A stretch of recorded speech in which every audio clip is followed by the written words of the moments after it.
నేను మళ్ళీ చెప్తున్నా, ఈ రోజు మాట్లాడితే ఆదుకున్నామని మాట్లాడుతున్నారు.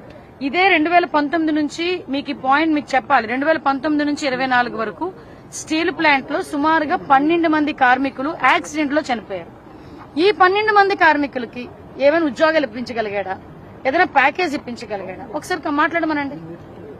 మేము ఈ రోజు మా ఎన్డీఏ కూటమి వచ్చిన తర్వాత ఎవరైతే చనిపోయారో 9 మంది కుటుంబ సభ్యులకి కూడా మొన్న సాయంత్రానికి 25 లక్షల రూపాయల ప్యాకేజ్ ఏదైతే ఉందో 27 లక్షల రూపాయలు కూడా వాళ్ళకి చెక్కులు అందించడం ఒక ఎత్తు అయితే, ఏ రోజు కూడా స్టీల్ ప్లాంట్ చరిత్రలో లేదు ఒక కాంపన్సేషన్ ఇవ్వటమా లేకపోతే జాబ్ ఇవ్వటమా.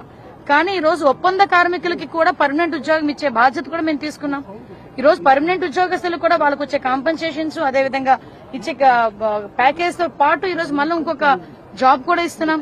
అంటే ఈ రోజు మేము కట్టుబడి ఉన్నట్ట వాళ్ళు కట్టుబడి ఉన్నట్ట. నిన్ననే నేను వీడియోలో చూపించాను. డైరెక్ట్ గా అతని దగ్గర సీఎస్ పనిచేసిన ఎల్వి సుబ్రహ్మణ్యం గారు ఆ స్టీల్ ప్లాంట్ 33 ఎకరాలు ఎత్తేసి విశాఖ రాజధాని కట్టేద్దాం అన్నాడు జగన్మోహన్ రెడ్డి. దానికే కదా వాళ్ళిద్దరికి మధ్యలో గొడవ వచ్చింది. వార్తల కోసం మా వార్తా వేదిక ఛానల్ సబ్స్క్రైబ్ చేసుకుని ఫాలో అవ్వండి.